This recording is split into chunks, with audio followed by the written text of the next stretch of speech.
Hello everyone, and thank you for coming back to my channel. How are you all? I hope everyone's doing okay. So today I want to give you another update about my Achilles journey and where I'm up to at the moment. I had my Achilles surgery on June the 10th, and I'm currently just did weeks 3 and 4. So I just want to tell you how those weeks have been. If you haven't already watched my first video, it showed you the first week and the second week after surgery and everything that I went through. If you haven't seen those videos at all, then please go ahead and give those a watch. There's some information in there that might be handy for you. But mostly that video was all about me being in a cast and resting up as much as possible, taking painkillers and blood thinners to reduce swelling, and not really doing much else, to be honest. But there is some information in there if you do want to have a little look. In those 2 weeks I did have troubles with mobility and moving about. Things were kind of tricky. I had to rest a lot of Netflix and rest just to heal and help keep the leg raised. And at the end of those 2 weeks in the video, you'll see that I had my stitches out, had it cleaned and had a bandage put over the area so I wouldn't get any infections. And the healing process went really well. Then they put me in a Vacoped boot, which is like a special type of boot for Achilles injuries, where you can adjust the levels as the weeks go by, and things felt really great from there. But now I'm going to tell you about the last 2 weeks that I've just gone through, which is weeks 3 and 4. Going into week 5, I'm going to explain what I've been up to. So straight away, one of the positives was the Vakoped boot itself. What an amazing thing that whoever designed that, needs an award of some kind, because it is very comfortable and it feels very safe as well. The beautiful thing about being in a Vakoped boot and not being in the cast is that I can take it off when I want. It's recommended to keep it on as much as possible, and especially during sleeping time. But if you ever feel like there's a bit of swelling or a little bit of pain, or you want to actually clean the area, or your leg or your foot, it's easy to do so. You can just take it off, clean the area and put it back on, and that's the beauty of that. And I felt like in the 3rd week that was something that I was really thankful for, that I could actually take the boot off and actually clean my foot and clean my leg, because it does get a little bit smelly and it does get a little bit hot down there. With the Vakoped boot as well, you also got 2 socks. So these are like socks that you can just put over your leg. They're quite they're not very tight at all. They're just there, I think, as protection. But the great thing about those is every 2, 3 or 4 days, when you feel like they're getting a little bit sweaty or a little bit smelly, you can just rotate them and clean the one that you had on. So the way that I would do that is I would just use a sink and some soap, or I would use detergent, and I would just wash that sock thoroughly, rinse it out, and then put it on the side, and within 2 hours it was dry. But I didn't have to wait for it to dry because I already had a spare one. So I'd put that spare one on, I'd put my boot back on, and away you go.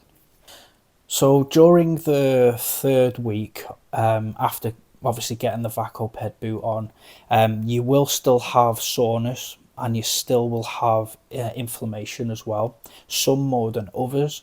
But I found that if I had ibuprofen and some paracetamol at the same time, or just one or the two, it really did help ease the pain and reduce the inflammation. And it is recommended to keep using a pillow or a leg rest whilst in bed to raise your leg as much as possible. I would say that if you're out and about doing things as well, is to keep it raised as much as possible. Because I felt really comfortable wearing the Vakoped boot, and I actually felt really safe whilst I was using the crutches, I was able to get out the house and move about a little bit more. which is great exercise for obviously your pecs and your triceps and your upper body, as you're moving your body around. So you're getting a little bit of exercise in when you're doing that. And I really appreciate it doing that instead of using a knee scooter. The knee scooter is really good, and I still used it in the third week as well, occasionally. But I felt like it was probably more appropriate that I start using those crutches just to get the exercise in, and potentially to test whether I can put my foot down a tiny touch as I'm guiding myself forward with those crutches. And because I felt so safe, I was able to travel on the train up north, and I travelled, I think, for about 4.5 hours to be able to see some loved ones and some friends. And I hadn't seen anyone for some time. And when you're cooped up in the house and you're by yourself, you can go a bit stir crazy. So it is actually good to get out and see family and see the people that will support you, just to keep your mind a little bit sane. When I was traveling with the crutches, it was great. I will say that it's very tiring if you've got to go a long distance. I would say try to minimize how far you're going to get, because you will get tired. And whilst I was using the crutches in the third week, I could probably put about 20 to 40% of my weight down onto my heel and roll through. Not so much so I'm pushing off my toes, but just so I just feel the floor a little bit with my boot. Studies have actually shown that if you can get your heel on the floor and start using your foot early on, maybe in the third or fourth week, that actually the blood flow can actually help in terms of the healing in the tendon area. So I wanted to give that a go, and that was absolutely fine. I didn't feel any pain or discomfort. I just made sure that I was very careful, and that I just fluctuated between putting my foot down. I wouldn't recommend doing that all of the time, just whenever you felt comfortable to do so. In terms of going to sleep at night, the boot feels really good. The wedge itself that's at the bottom of the boot actually comes off. There's 2 buttons near the heel that you push in, and that actually will come off, and that is quite a heavy lump of rubber, to be honest, or foam or whatever it is. When you take that off at night time, it's actually really nice because you can get to move your leg a little bit more in the bed and feel safe to do so. And it's a little bit lighter for you as well, so sleeping actually really improves in weeks 3 and 4. But the only downfall is that the boot itself is very hot and you do have to sleep with it. So I took the quilt off completely and I just used a sheet, and I'd leave my leg out of the sheet onto the pillow, or the leg pillow that you have, so that I could actually just fall asleep because I was too hot otherwise. Very much like weeks 1 and 2, plenty of rest, plenty of sleep. For me, I try to eat healthy, but I also allowed myself some snacks as well. So that was just to help with boredom, and also just, I didn't want to be putting so much pressure on myself. On top of sleep and eating, you're going to be reading and watching Netflix and potentially playing some games as well. If you have a laptop and you can download the Steam app, that is highly recommended. Even if you were just to download a few simple games where you could, some point and click games, they could actually help you bide your time, because watching Netflix and reading a book can get a little bit boring. And I think having a number of things at your disposal is quite good to distract you, because time goes very slow whilst laying in bed. It's like one of these opportunities in life that you don't usually get because we're always working, and we might only get a couple of weeks off in the year. So considering you're going to be off work for 3 months, unless you're in customer service and working from home, I highly recommend that you use that time effectively to learn something. Obviously, weeks 3 and 4, showering is going to still be an issue because you've got a boot on. You can't stand upright. Now, they kept the bandage on for me, and they told me to keep it on for 3 and 4 weeks. For the 3rd and the 4th week, as well as I did in weeks 1 and 2. Now, the reason for that is because you can still get infection. The last thing you want to have is that infection growing and causing some real bad problems with your Achilles area. It's imperative that you keep that area free from getting wet and from dirt and from dust, and you keep it covered. I will say that I did take the bandage off to clean it with a baby wipe, because I started getting some soreness around the outside where the bandage was. I just needed to let it breathe a little bit as well. And I'm really glad that I did that, because once it dried out again, I just reapplied the bandage to have that protection, and I didn't have any issues with it whatsoever. So I do recommend cleaning it with a baby wipe, as long as the wound isn't open. And I think you should be absolutely fine with that. You probably are going to want to try and have a shower. Not because you know you should, it's just because you really want one. You start to feel a bit grimy, you're in bed all of the time, you're outside, and then you're not showering because you're a little bit sweaty from walking in crutches. It becomes a constant reminder in your brain that having a shower is such a luxury, and all you want to do is have a good shower. So there is a way around it. The easiest method that I found to be able to actually have a shower is obviously to take the shower head off, because you can't stand up, so that you can use the shower head. But there's a little knack to it. What I did is I put my left leg, my left butt inside the bathtub area, and I had my right butt cheek on the side of the bath with my right leg outside of the bath with the shower head in my hand. At the top of your upper thigh on your right leg, wrap a towel around it. So wherever your leg's touching on that bathtub, lift your leg up, tie a towel around it, not super tight, just around, and then place your leg back down. So that when actually you have the shower and you've got your eyes closed and you're washing everywhere and you're doing what you need to do, you're gonna get excess water running down the side of your body and down your leg and into your boot. But if you've got that towel there, any excess water is just going to get soaked up by that towel, and by the time you've actually had the shower and you've finished, it's not going to be soaking through, so you're not going to get water running down your leg. I was able to do this a number of times and it worked really well for me. Yes, you might get a little bit of runoff from the side of your buttocks on the floor, but the main thing is keeping your leg dry and the boot dry, and especially the healing area dry. It was absolutely amazing being able to actually wash my hair properly and to get in all of the areas, and especially along the back as well, because when you're using a flannel it's very hard to reach your back, whereas when you're putting some water there it feels really nice. So exactly 3 weeks to the day that I had my surgery, I decided that I would have some alcohol. Now, I'm not a big drinker. I don't really drink at all, to be completely honest. But there's something about somebody telling you that you can't have a drink that makes you want it. So 2 weeks prior to your surgery, you shouldn't be having any alcohol whatsoever.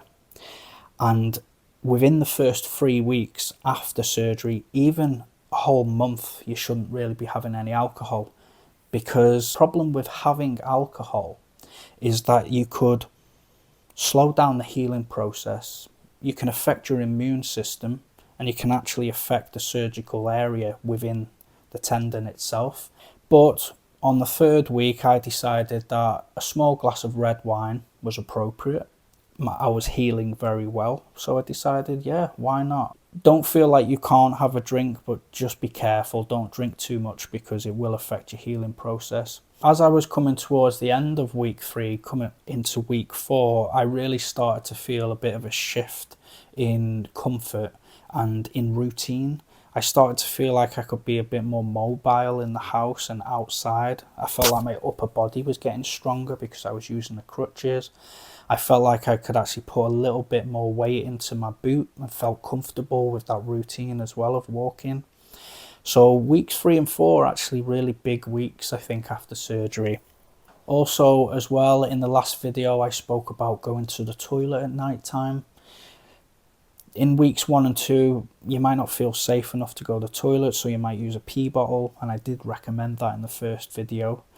if you're not using a pee bottle, when you're in weeks 3 and 4, especially going into the 4th week, you are feeling a lot safer in the boot and a lot safer with the crutches, and you are getting used to movement. So when you do wake up in the middle of the night, you need to go to the toilet, it's a lot easier to do. At the beginning of week 4, I decided to take my bandage off again and to clean it with a baby wipe.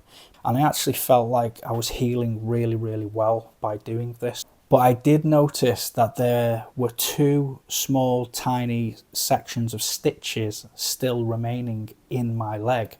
So I had to get some tweezers and I had to remove those. Now, they were only very small, but I'm really glad that I actually noticed them, because things like that may become complicated later on. So it probably is worth checking at the end of week 3 or the beginning of week 4. Have a good look at your wound, have a good clean of it, and just see whether any areas have stitches in them. And if they do, see whether you can remove them or not. Obviously, if there's some big stitches in there, don't remove them yourself. Get somebody to do that for you. The last thing you want to be doing is opening that wound up and getting it infected.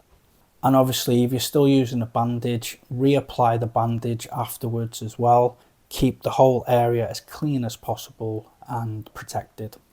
And then at the end of week 4, probably 4.5 weeks after surgery, I had my first physio appointment.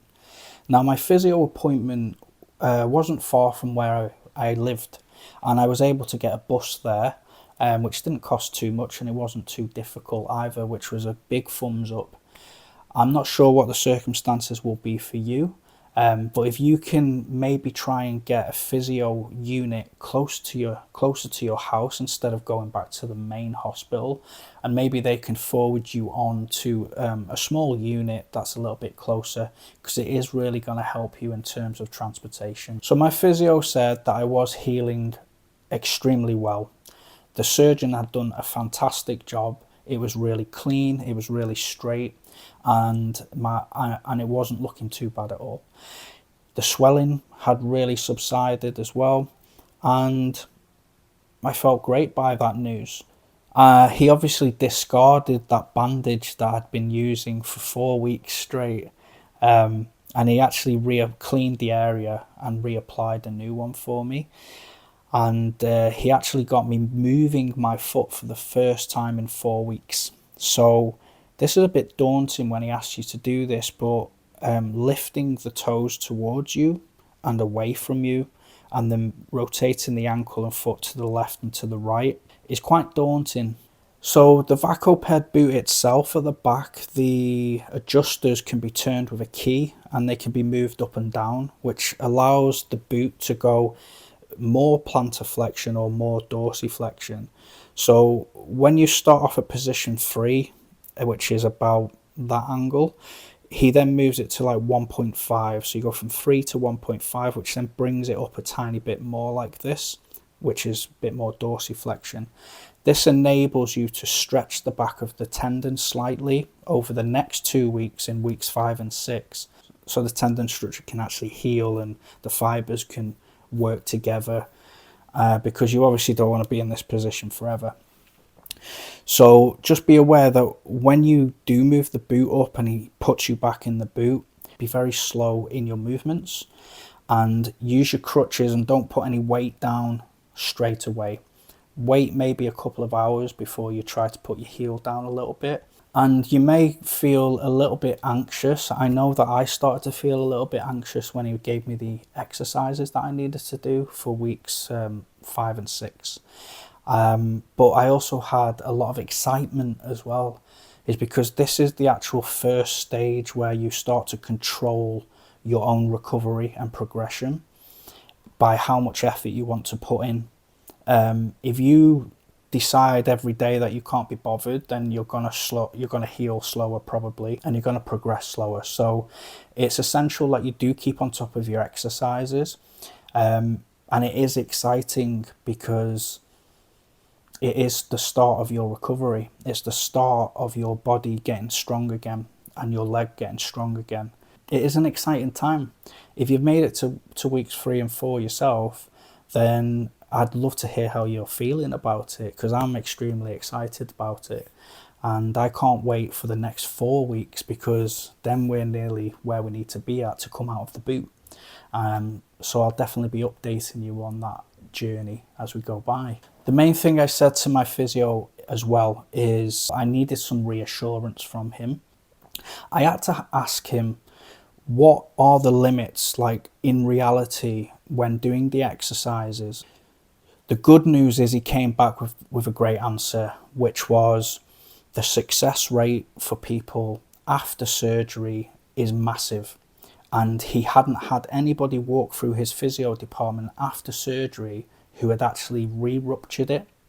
Now, I'm not saying that that doesn't happen, but the likelihood that you're going to re-rupture your tendon just by doing the exercises that they're asking you to do is very, very small. So don't be scared to do those exercises.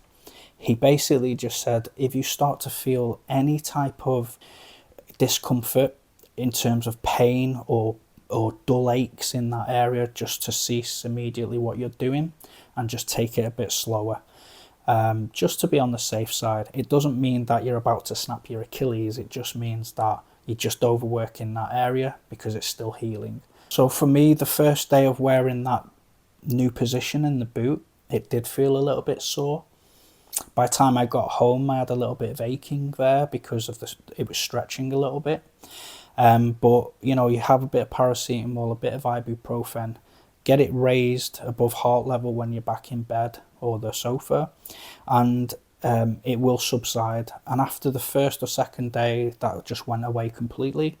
And I remember taking my boot off and seeing that my foot was in more of a dorsiflexion position, like closer to 90 degrees. And I was like, I'm not actually far off from a neutral position at all. And that's quite exciting. So those were weeks 3 and 4. Not a massive amounts changed, to be honest, apart from knowing that you can do some exercises now and feel a little bit safer when you're walking with crutches and with the boot on. And especially when you're going to sleep at night as well, you're probably going to sleep a lot better. But as I go into weeks 5 and 6, there's some apprehension there, but a lot of excitement on the progression and development of my exercises and my strength training as well. And I'm excited to see where I'm at week 6, because at week 6, the boot's going to be put into its neutral position. So obviously, if you would like to see how I'm doing in weeks 5 and 6, please stay tuned. It'd be great if you could watch my whole journey of my Achilles recovery. If you do want to stay updated with everything, then obviously just hit the subscribe button. And if you have any questions or you want to make any comments about this video at all, then please obviously just drop that in the comments section as well, and I'll get back to you as soon as I can. I hope in some way this is helping you, or it will help you if you're going to have surgery yourself. I am also really intrigued about hearing your own stories, any difficulties that you went through with your surgery and your recovery. Do you have any hints or tips? Please let me know. I would really, really like to know, like, in weeks 5 and 6, what really helped you, or what you wish you would have done in weeks 5 and 6. Get in touch with me. It'd be really, really good to read those comments and put them in practice. Please let me know. I'd be really, really grateful for it. Until the next video, I hope you all have a nice time, and I'll see you soon. Take care.